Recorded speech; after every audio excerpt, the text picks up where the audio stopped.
Welcome back, everybody, to the deep dive. We've got a really cool one today, all about the world of Beyblade, and specifically, we're going to look at some big changes happening right now. We've got info on a major episode of Beyblade Burst Turbo, and then a whole bunch of stuff on the super new Beyblade X. You've got product details, trailers, and a ton of early fan reaction. Yeah, this is going to be fun. We're basically trying to understand the evolution happening in Beyblade. Yeah. What are the major plot points? What are these new characters and their Beyblades all about?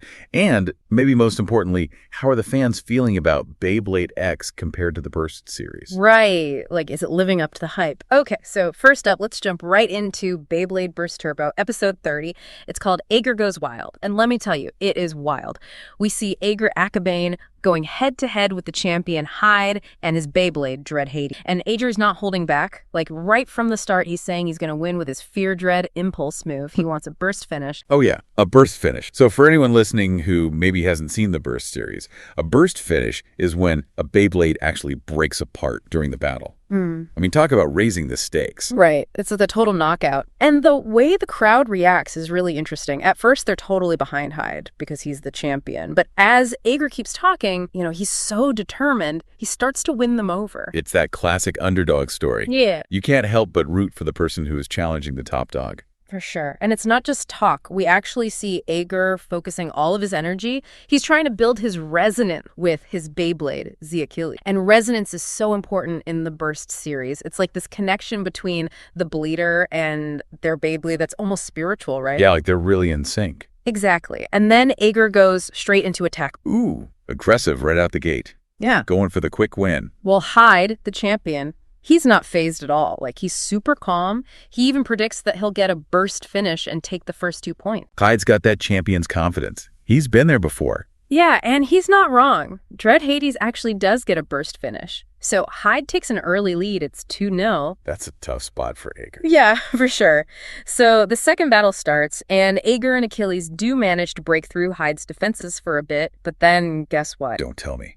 Another burst finish for Hyde. You got it. Dread Hades gets another burst finish, and Hyde wins the whole match. 4-0 with his Dread Gravity move. Wow, Dread Gravity. That sounds intense. It is. So obviously, Ager is in shock. He trained so hard, he had that strong connection with Achilles, and he still lost badly. He's starting to doubt himself, wondering why their resonance wasn't enough. It's kind of a heartbreaking moment for Ager, Yeah, especially since he's usually so confident. But then Hyde's messenger shows up. Her name's Eva, and she's got a message from Hyde. He says he enjoyed the battle and thinks Ager has the potential to become even stronger. Like a backhanded compliment. Totally.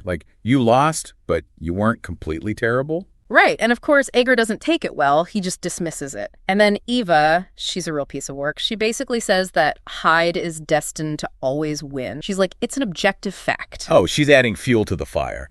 That's going to make Ager want to train even harder. Totally. And then she does this. She invites him to this place called the Dread Tower. She says that's where he can become stronger. So it's like this dramatic cliffhanger setting up what happens next for Ager. But the episode doesn't end there. It also shows how Ager's defeat is affecting the people around him. They're starting to worry about him. It makes sense, right? He's probably acting different after such a big loss. Yeah, Renjiro is really worried about Ager. He's training recklessly with this crazy machine called the Turbo Special. It's like something out of a nightmare. Oh, wow. Sounds intense. And then even Coco manages to score a point off of Ager during training, which is pretty surprising, right? Yeah, Coco is good, but Ager's usually on another level. I know, right? And then there's Suo. He's been away for a while, and when he comes back, he notices Ager's different. His whole attitude has changed. So it's not just the loss. It's Ager's fundamentally changed in some way. Right, and then they have a battle, and Suo beats Ager's salamander. Wow, so Ager's really struggling right now. Yeah, and then Renjiro tries to talk to him, to get him to chill out. He's like, you're so focused on being the best, you're not even having fun anymore. That's a good point. What's the point of all this if you're not enjoying it, right? Exactly. And then later on, during a battleship cruise, Fubuki also notices that something's off with Ager. He's like, this goes beyond just resonance with Achilles. You're going down a dangerous path, man. It's like Ager's ambition is consuming him. That's heavy stuff. It's like they're setting him up for a big fall. Totally. So that's Beyblade Burst Turbo. We leave Ager kind of spiraling, obsessed with power. It's a classic story, Now buckle up because we're blasting off into a whole new era. It's Beyblade X time. Yes, let's dive in. So we've got the reveal trailer, and it's a whole different vibe. Right off the bat, they introduce this new character, Robin Kazami, and he wants to reach the top of the X in Xenon City. Like, that's where all the pro bladers hang out. Sounds like a cool setting. And get this, the battles are now 3-on-3 team. Whoa, that's a big change. No more solo battles. Nope, it's all about teamwork now. And the tagline is, X is speed. So, like, everything is faster, more intense. They're really emphasizing the speed element. It'll be interesting to see how that plays out in the battles. Right. And they keep talking about how important teamwork is. Like, it's not just about having a strong Beyblade. You have to work together. Makes sense with the team battles, right? Strategy and coordination will be key. And then there's this interesting idea. It's like their motto, having fun makes you stronger. I like that. Yeah. That's a nice contrast to Ager's intense all-or-nothing attitude. Totally. It's a more laid-back approach. And then, get this, they mention a sushi party. Wait, what? A sushi party? Yeah, a sushi party. It's in the trailer. Like, maybe after a battle, the bladers chill out and have some sushi. That's hilarious. That definitely paints a different picture, right? Right. I was imagining, like, these fierce rivalries, and now I'm seeing them all bonding over California rolls. Yeah. Okay, so we also have product info for one of the new Beyblade X Beyblades. It's called the UX09 Starter Samurai Saver 270L. Okay, that's a mouthful. I know, right? But it's got this super accelerated gimmick. They call it X-Dash.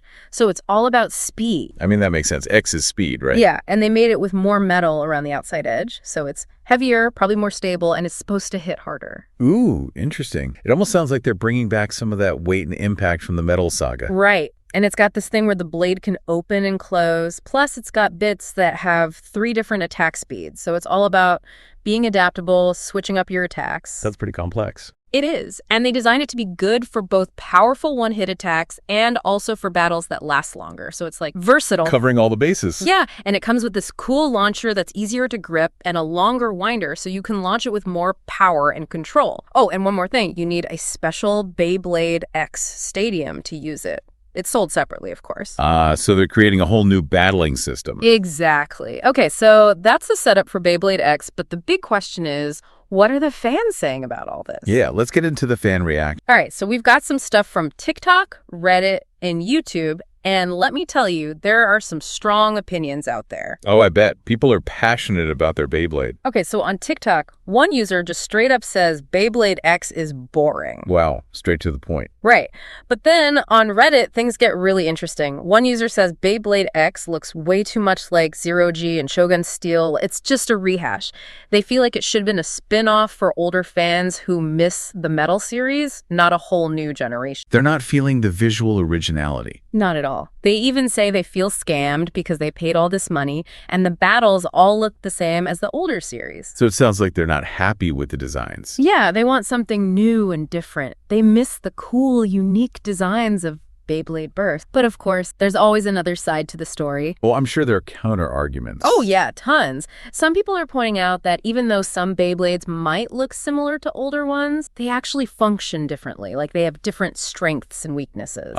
So it's not just about looks, it's about how they perform in battle. Right. And they're saying that Beyblade X is actually selling really well. Even better than Burst did at first. So clearly a lot of people are liking it. Yeah, sales figures are a good indicator. And then there's this whole debate about the new rail gimmick. Some people find it inconsistent, but others are saying there are some really strong strategies that actually focus on stamina, so the rails aren't the only thing that matter. So there's more depth to it than meets the eye. Yeah, and they're also saying that the bits, which are like the drivers in Burst, are going to get more complex and varied as the series goes on. So the battling system might evolve and become more interesting over time? Totally. Oh, and remember how that one user was complaining about the price? Well, some people are saying that the fragility concerns might be overblown. Like, maybe some people are just handling their Beyblades wrong, or maybe those breakage videos you see online are just a small percentage of what's actually happening. Right, because for every one person who complains online, there might be 100 others who aren't having any problems. Exactly. And then there's all this talk about the anime. So some people are really annoyed that the character Bird keeps losing. Like in every episode, he loses. Yeah, I could see how that would get frustrated. It's like, give the guy a win. But then others are saying, hey, the anime is just following the manga, and the manga is really good. So maybe it's just a pacing issue in the anime. It could be that they're just trying to stay true to the source material. Yeah, maybe. Oh, and there's this whole other discussion about whether the Beyblade X designs are actually boring. Some people think they're too simple. They miss the crazy, detailed designs of Burst. But others like the simpler designs. They think it's a cool throwback to the older. It sounds like a generational thing almost. Like different fans have different aesthetic preferences. That's a good point. And some people are even speculating that maybe they made the designs simpler because they're targeting an older audience this time around. Like people who grew up with the original series. It makes sense. Like going for a more mature or classic look. Yeah, it's pretty interesting. Oh, and this is funny. There's this whole thread on Reddit where people are complaining about how upset other fans get when a new character beats one of the old legends in Beyblade Burst. Huh. Yeah, you always get that in long-running franchises. People get attached to their favorite characters. Like they can't handle seeing their heroes lose. Even if it makes sense for the story. I know. Oh, and you're not going to believe this. There's this one user who thinks the entire Beyblade Burst series is boring. No way. Really? What's their beef with Burst? Well, they think the main character is too similar to Ash from Pokemon and Gingka from the Metal Saga. They think the Beyblade designs look cheap, and they don't like that there isn't a lot of traveling in the story. Plus, they hate the burst mechanic. Wow, they really don't hold back. Nope.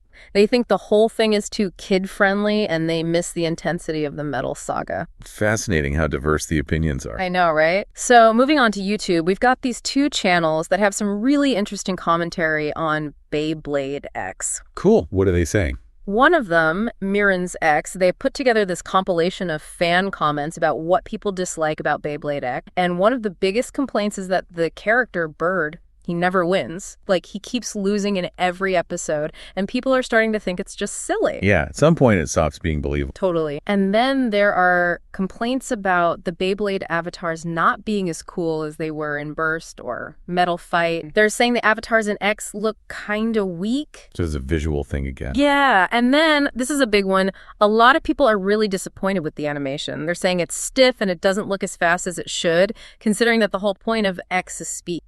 That's not. If they can't make the battles look fast and exciting, that's a problem. And some people are even wondering if the animation studio is focusing more on Pokemon and not putting enough effort into Beyblade. It could be a resource issue, I guess. Yeah. There's also concern about the Beyblades breaking too easily, especially with all the metal parts and the extreme dash. Yeah, we talked about that earlier. Durability is definitely an issue. And then there's the predictability factor. Some fans are saying the anime is too predictable because Bird always loses and the main character, Chrome, always wins. Like, there's no suspense. Oh, I can see how that would get boring. Right. And then there are complaints about the Beyblade designs themselves. Some people are saying they look too similar to the Burst design, and they're saying that Beyblade X just doesn't have the same energy and excitement as Burst. So it's like a vibe thing, too. Yeah, like it's missing that certain something. What about that X-Dash gimmick? Oh, yeah. People are complaining that it doesn't happen often enough in the battles. So it's not as central as they hyped it up to be. Exactly. And then there are the usual complaints about pacing, filler episodes, that kind of stuff. So like any anime, it has its flaws. Right. And this is kind of interesting. Some people are debating whether winning in Beyblade X is more about luck or skill. Like, is it based on random chance, or can you actually outsmart your opponent? That's a pretty fundamental question for a battling game, right? Totally. Oh, and some people think the main villain, Chrome Ryuga, isn't very intimidating. He needs more screen time. Maybe he'll become more menacing as the series goes on. Yeah, maybe. And finally, there are complaints about not having enough customization options compared to Burst. But to be fair, Beyblade X is still pretty new, so maybe they'll add more later on. It's early days yet. Okay, so that's a lot of negativity, right? But the other YouTube channel, Illinuk, they have a slightly different take. Oh, tell me more. So they agree that the animation is a bit stiff and clunky, but they also point out that the anime is following the manga really closely, and the manga is supposed to be really good. Okay, so the story itself might be strong. It's just the execution in the anime that's lacking. Exactly. They also like the characters and think there are some interesting plot points, but the animation is still their biggest issue. So the consensus seems to be that the animation could be better. Yeah, pretty much. And then Illinuk features this other Beyblade expert, Noma Blader, and they basically agree with everything. So multiple people are saying the same thing. Yeah. And they even suggest that the anime might have been rushed, which could explain the animation problems. Oh, and they also worry that the anime might catch up to the manga too quickly, which could lead to filler episodes. Yeah, that's a common problem. Okay, so to wrap things up, I think we've covered a lot of ground here. We started with Ager's journey in Beyblade Burst Turbo, and that really showed us how ambition can be both a driving force and a destructive one. And then we moved on to Beyblade X, which is this whole new era with team battles, speed, and a different feel overall. But it's definitely getting some mixed reactions from the fans. It's clear that there's a generational divide among Beyblade fans. Some people love the new stuff, while others are nostalgic for the older series. Totally. I think the biggest takeaways here are that Beyblade X is trying to do something new, but it's not necessarily resonating with everyone. And a lot of the criticism seems to be focused on the animation style and the design choices. But hey, it's still early days. Maybe things will improve as the series goes. Yeah, I think it's important to remember that change is always hard, especially for something like Beyblade, which has been around for so long. Yeah, and this deep dive has really shown us how different people can have such different perspectives on the same thing. It's a good reminder that everyone's entitled to their own opinion, and what might seem boring to one person could be totally awesome to someone else. Exactly. So the question I have for you now is, what does all of this tell us about how franchises evolve over time? Like, how do you keep things fresh and exciting for new audiences while also respecting the legacy of the series and the fans who have been there? It's a tough balance to strike. It really is, and it makes you wonder, what's the future of Beyblade going to... That's the big question, isn't it? Thanks for diving deep with us today.